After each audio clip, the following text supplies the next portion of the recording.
Pai, do Filho e do Espírito Santo. Amém. O anjo do Senhor anunciou Maria e ela concebeu do Espírito Santo. Ave Maria, cheia de graça, o Senhor é convosco. Bendita sois vós entre as mulheres, bendito é o fruto do vosso ventre, Jesus. Santa Maria, Mãe de Deus, rogai por nós, pecadores, agora e na hora de nossa morte. Amém. Eis aqui a serva do Senhor, faça-se em mim segundo a vossa palavra. Ave Maria, cheia de graça, o Senhor é convosco. Bendito sois vós entre as mulheres, bendito é o fruto do vosso ventre, Jesus. Santa Maria, Mãe de Deus, rogai por nós, pecadores, agora e na hora de nossa morte. Amém. E o Verbo divino se fez carne e habitou entre nós. Ave Maria, cheia de graça, o Senhor é convosco. Bendita sois vós entre as mulheres, bendito é o fruto do vosso ventre, Jesus. Santa Maria, Mãe de Deus, rogai por nós, pecadores, agora e na hora de nossa morte. Amém. Rogai por nós, Santa Mãe de Deus, para que sejamos dignos das promessas de Cristo. Oremos, infundi, Senhor, em nossas almas a vossa graça, como vos pedimos, para que nós, que pela anunciação do anjo viemos a saber o mistério de vossa encarnação, paixão e morte de cruz, cheguemos um dia à glória eterna dos céus, pelo mesmo Cristo, Senhor nosso. Amém. Caríssimo irmão e irmã, hoje nos reunimos para meditar a liturgia do sábado após as cinzas. E a primeira leitura, a qual somos introduzidos hoje, justamente a continuidade do que escutamos ontem. Paramos ontem em 9a, hoje seguimos com o versículo 9b.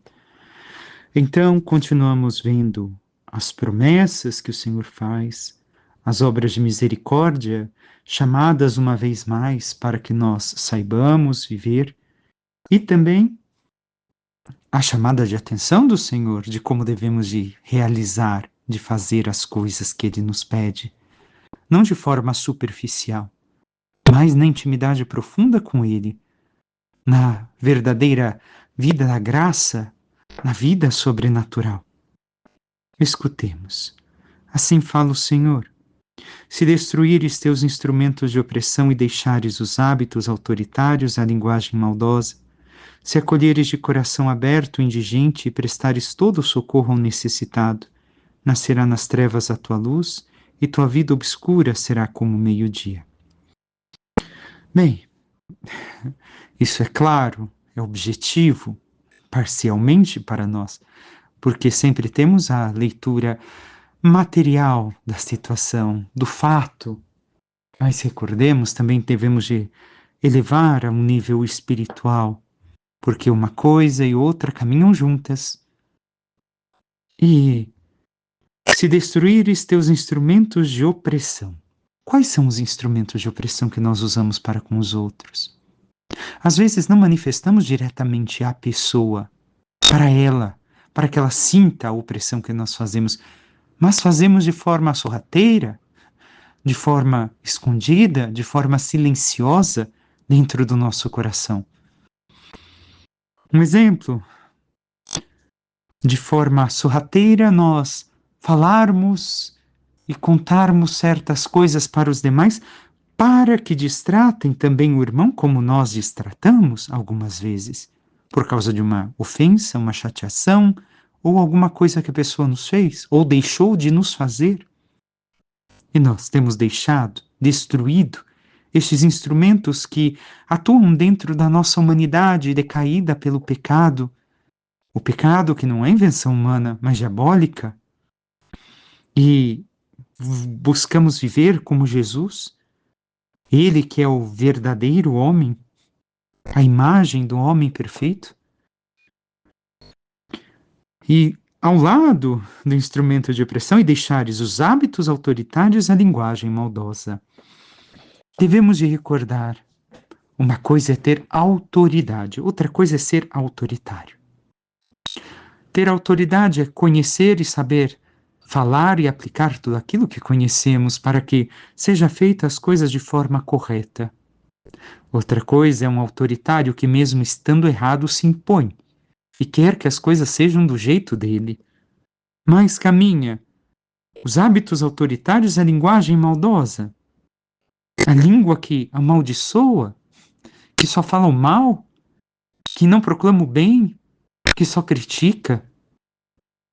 Nós temos deixado também de lado isso de nossas vidas, lutado para que essa parte que tantas vezes está próxima de nós pela nossa humanidade não nos vença, mas vença a força do Espírito. E depois, a linguagem positiva, se acolheres de coração aberto o indigente. Coração aberto não é somente, mais uma vez digo, sentimento, mas acolheres totalmente o indigente. Quem é o indigente? Aquele que não tem nada. Somente materialmente? Não. Aquele que não tem Deus. Aquele que está necessitado de Deus. E dar socorro a ele, como segue o texto. Nós temos dado esse socorro, esse auxílio, ensinado o caminho para Deus, a vida de oração, mostrado o que a vida da graça fez conosco e pode fazer na vida desses irmãos e irmãs que estão na indigência humana, moral, intelectual, e socorrido estes necessitados, seja de forma financeira, quando podemos, mas sempre levando essa presença, esse amor de Deus ao irmão, porque não é simplesmente um ato de realizarmos filantropia, mas sim levarmos o amor de Deus, seja em toda e qualquer outra necessidade. Se isso fizermos o que diz o Senhor, que nas nossas trevas brilhará a luz. Por quê? Porque nos tornamos filhos da luz. Porque replicamos aquilo que Deus fez e faz conosco dia após dia, por amor, para a nossa salvação, para que nós recebamos de prêmio aquilo que nós não nos é merecido, imerecido, que é o céu. Continuemos. O Senhor te conduzirá sempre e saciará tua sede na aridez da vida, e renovará o vigor do teu corpo. Serás como um jardim bem regado, como uma fonte de águas que jamais secarão.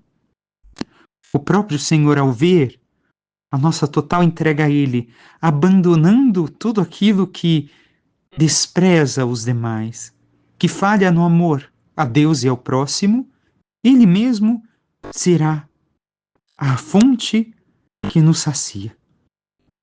Nunca deixará nada da água para saciar a nossa sede de eternidade, a nossa sede de sermos homens e mulheres como realmente deveremos ser. Não deixará faltar para nós, Ele mesmo nos saciará. Mas isso depende da nossa ação. Não é somente Ele dar. Nós devemos de corresponder à sua graça. Teu povo reconstruirá as ruínas antigas, tu levantarás os fundamentos das gerações passadas. Serás chamado reconstrutor de ruínas, restaurador de caminhos nas terras a povoar. Se não puseres o pé fora de casa no sábado, nem tratares de negócios em meu dia santo, se considerares o sábado teu dia favorito, o dia glorioso consagrado ao Senhor, se honrares, pondo de lado atividades, negócios e conversações, então te deleitarás no Senhor. Eu te farei transportar sobre as alturas da terra e desfrutar a herança de Jacó, teu pai. Falou a boca do Senhor. E assim encerra hoje a primeira leitura. Mas desses 3 versículos que apenas escutamos, o Senhor nos mostra o quê? Que seremos reconstrutores. Somente de ruínas antigas? Não. Mas aqui remete, de uma certa forma, à aliança existente com Deus. Reconstruir aquilo que em nós foi destruído. A graça de Deus que, pelo pecado, o primeiro homem perdeu e que pelos nossos pecados nós também perdemos. Deus nos restitui essa graça no batismo e nós, com cada pecado que acrescentamos, perdemos uma vez mais. Então é isso que teu povo, nós reconstruiremos, se nós vivermos realmente o que o Senhor nos ensina, o que o Senhor nos aconselha, nos mostra como o verdadeiro tesouro e sentido da vida e da existência. Mas segue também orientando que no dia dele não deve de tratar de negócio. O que é negócio? Negar o ócio. O que é ócio? o descanso. E devemos de compreender, sim, é necessário a todos o descanso. Mas como diz Santo Agostinho e tantos outros, o ócio santo, ou seja, o descanso santo, não é com diversões pecaminosas, com diversões que não me acrescentam nada, que me deixam no vazio, que não me fazem tornar um homem melhor conforme a vontade de Deus, que não me fazem moldar a imagem de Cristo. Então, até mesmo o nosso ócio, o nosso descanso, deve de ser bem pensado, de forma a crescermos enquanto seres humanos e não a perdermos tempo com coisas que não nos servem, que não nos ajudam, que não nos acrescentam. Mas o Senhor pede isso em que dia em especial? No seu dia, no dia dele, no dia glorioso consagrado ao Senhor. Nós devemos de colocar de lado atividades, negócios e conversações e nos deleitar nele. Ah, padre, mas hoje eu tenho que trabalhar no domingo. Se é necessidade familiar, se é uma questão de necessidade, é uma coisa. Mas agora, se eu trabalho no domingo somente para ter mais do que eu necessito, ou seja, mamona, o lucro, o dinheiro, aqui não podeis servir a Deus é o dinheiro. Dinheiro enquanto mamona, enquanto supérfluo. Nós, se assim, não temos este tempo, um dia consagrado ao Senhor, que de preferência é o domingo, o dia da ressurreição de Cristo, nós não nos deleitaremos nele, não sentiremos a sua alegria, não poderemos crescer e viver tudo aquilo que ele nos ensina. Então recordemos sempre, o domingo é o dia do Senhor por excelência, não nosso. Sim, também nós descansamos. Mas por isso deveriam de muitos entender que se é o dia do Senhor, eu não tenho que ter pressa para estar com o Senhor na missa e sair correndo para fazer minhas coisas, meus afazeres.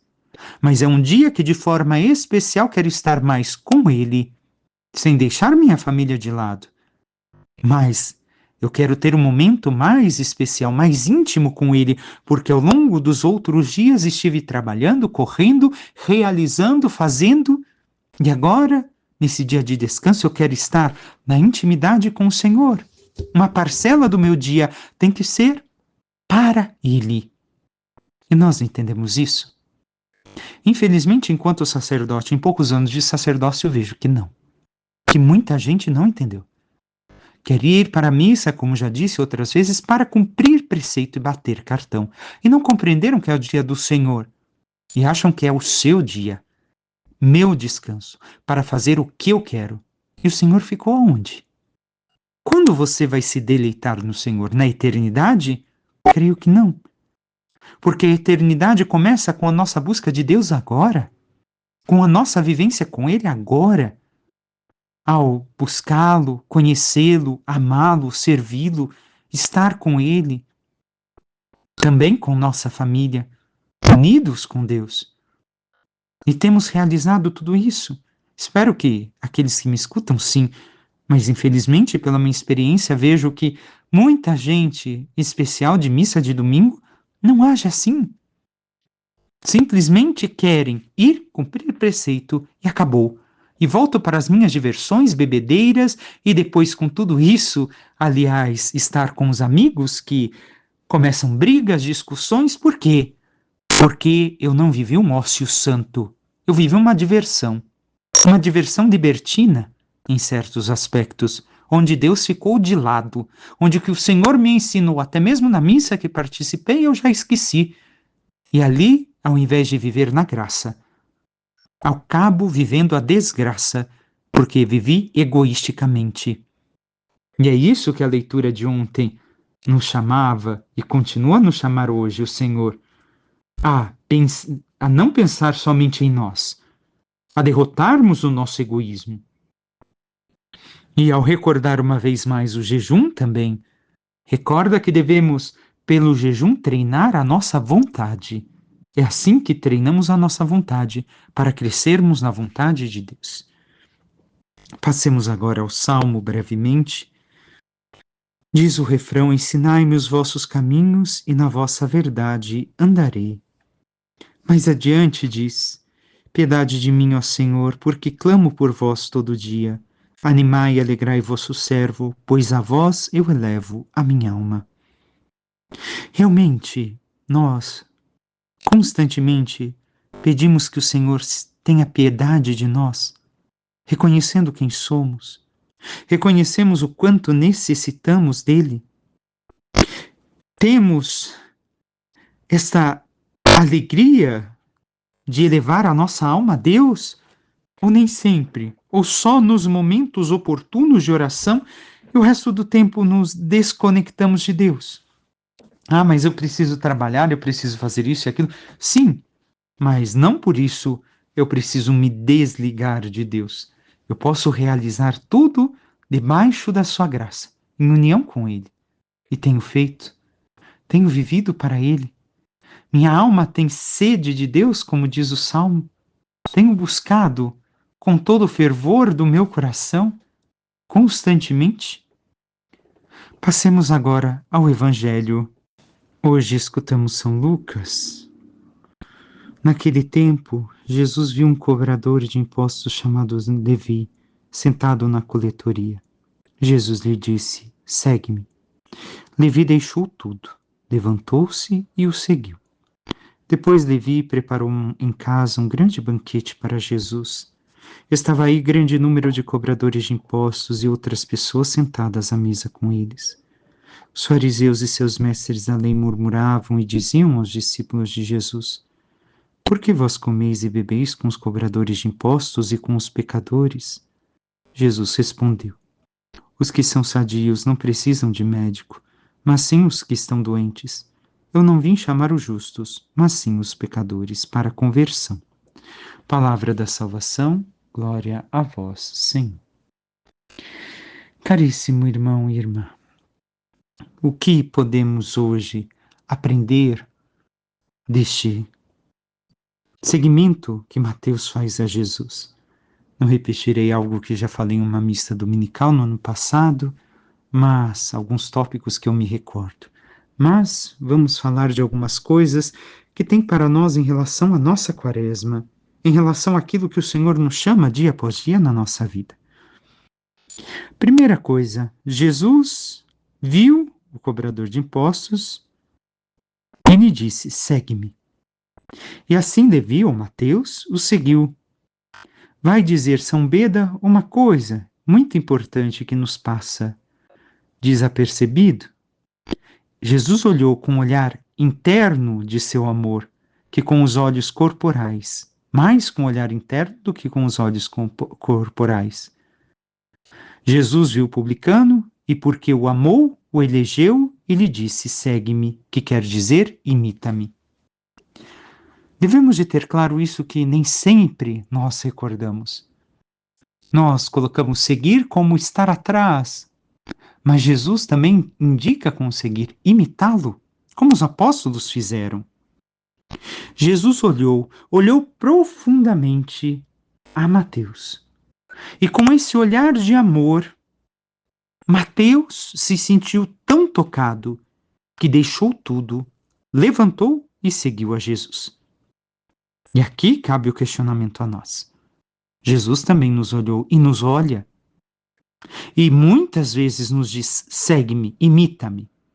Em tudo nos diz: imita-me. Em todas as nossas atitudes, ações, nós é que não percebemos, não nos damos conta, porque estamos como que desconectados da experiência espiritual sobrenatural. Mas Jesus constantemente nos diz: imita-me.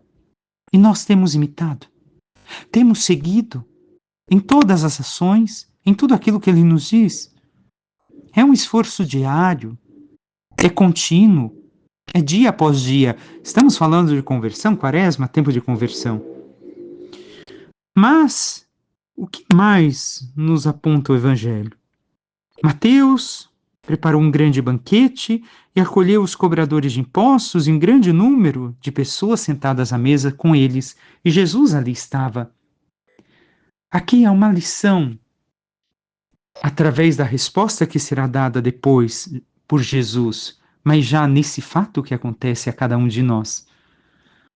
É uma lição de que é lícito conviver e relacionar-se com os suspeitos e até com os maus, não para seguir os seus erros e vícios. Aqui está a chave.